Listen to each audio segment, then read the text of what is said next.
Hey guys, Jonathan here. Well, the Avengers Code Red trailer has come out, and this is a LEGO Marvel movie that will be on Disney Plus on my birthday, October 27th, 2023. Now, this morning, unexpectedly, we actually got our first trailer, and in this video, I want to break down all of the Easter eggs in the trailer, because not only are there a ton of Marvel Easter eggs, but there are a ton of LEGO references in this trailer. So I've got some special surprises for you in this video as we go along and break down the Easter eggs in the trailer. Be sure to stay tuned for a special appearance from one of my very best friends in this video. Let's get into it. So the trailer opens with some Hydra agents attacking, and we see this kid sitting in a newsstand, and he's actually reading a LEGO instruction book. Now pay attention to this kid because I think I spotted him again later in the trailer. As the Avengers show up on the scene, we get a great homage to the circle shot from the 2012 Avengers movie, introducing us to the main lineup for this movie. That main lineup has a mix of 2023 Battle of New York LEGO minifigs, plus a brand new Hulk, an Age of Ultron Captain America, and an MCU Captain America, and this is the first time we've seen Sam Wilson Captain America and Steve Rogers Captain America based off of the MCU together. Probably the next time we'll see that is in Secret Wars if Chris Evans comes back, but for right now, this is pretty cool for a little monumental thing.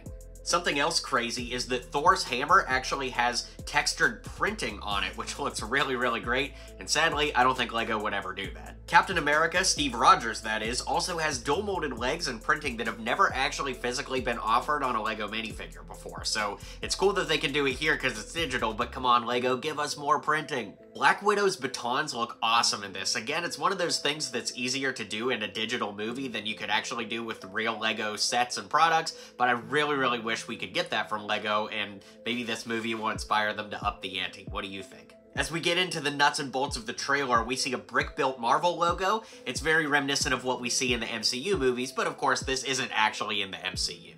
We get introduced to the villain of this movie, and it is the Collector from Guardians of the Galaxy, but it's a completely new design. I really like what they did with the hairpiece with the blue streaks, and they definitely made him look more like a Comic-Con attendee than the Collector we know from the MCU, but it's cool to get a little variation here. The Collector's plot is actually to collect LEGO minifigures, and it looks like he's collecting mostly red minifigures. I see Red Skull, Omega Red, Red She-Hulk, but let me know who else you can spot here. Now, all of the figures are graded if you look up in the top corner, and it's just like collecting comic books or action figures where when you grade it, it can never be opened again, and it basically helps preserve the collectability and the value of that comic by saying definitively what the condition of it is. As we look through the collector's collection, we actually see some very familiar minifigures. I was excited to see Mr. Gold here. Oh my gosh, that was awesome. And the kid next to him in the center could be the same kid from the beginning of the trailer. Crazy that this is a perfect love letter to not only Marvel, but also to past LEGO themes. I love that.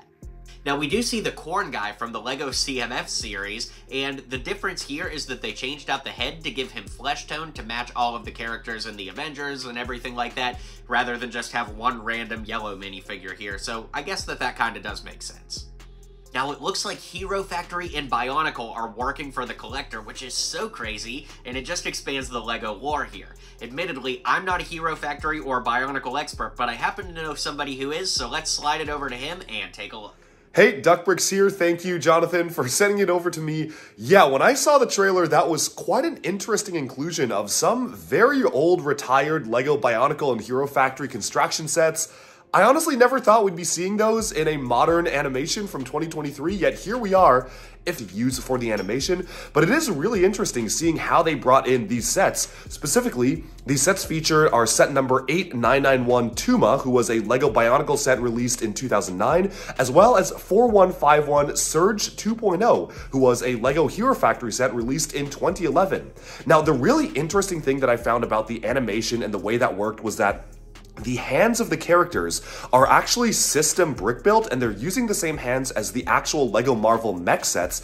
If I had to guess as to why they did that, from an animation perspective, likely they already had the rigs for the hands done for the Marvel mech sets, so they didn't want to have to specially animate the original hand elements, which were used for those Bionicle and Hero Factory sets back in the day. It makes sense for animation, but it is really wacky seeing these full-on Construction Bionicle Hero Factory characters literally utilizing system brick-built hands. Now, it is kind of interesting that they included these particular ones. Now, Tuma was a villain in the Bionicle universe. He was one of the leaders of the Skrull, and it does make sense that he would be in a villainous fashion here. He is one singular character though, so in the trailer we see multiple copies of him, which doesn't really make that much sense. Surge, however, is actually on the side of the heroes on the Hero Factory theme, so he was one of the heroes. Doesn't really make sense for him to be a villain, but again, it seems like whoever animated this is just taking sets from LEGO's back catalog without really paying too much attention to stories, so obviously none of this is canon to either world, but it is really cool to actually see them so many years later. Of course, this was quite a nice treat for Bionicle fans and a trailer that's full of LEGO Easter eggs. It's really cool to see so many nods and references to other LEGO stuff. Obviously, the collector has collected Mr. Gold, and you know what? Maybe the collector is just my final form of evolution. So he's got Bionicle and Hero Factory in his collection too. Hope that helps explain some of the references in this video, and back to you, Jonathan. All right, thanks to Chris from Duck Bricks, one of my best pals on the planet, for coming in clutch and telling us a little bit of history there. Jumping back in, we see Red Guardian, which was really cool, and he has a cell phone in his hand, and it looks like the backdrop of his cell phone is a picture of him and a young Black Widow, which is honestly pretty heartwarming. Once we go inside the Quinjet in this trailer, we see our first look ever at the Red Guardian's helmet, where he has a stripe down the middle and uses that new Captain America helmet style, which of course hasn't been offered for Red Guardian, but maybe this is a tease for the future. Tough to say at this point, but maybe for the Thunderbolts movie, this could be the route that they decide to go. As the Avengers are coming up with their plan, Cap and Black Widow kind of split up a comic line, which is iconic. And that, of course, is referencing to Wolverine, where he says, "I'm the best at what I do, but what I do isn't very nice." That takes us to the beach where we actually see Wolverine. He's wearing a Speedo and he's got claws coming out of his hands as opposed to holding the claws that we get in the actual LEGO sets.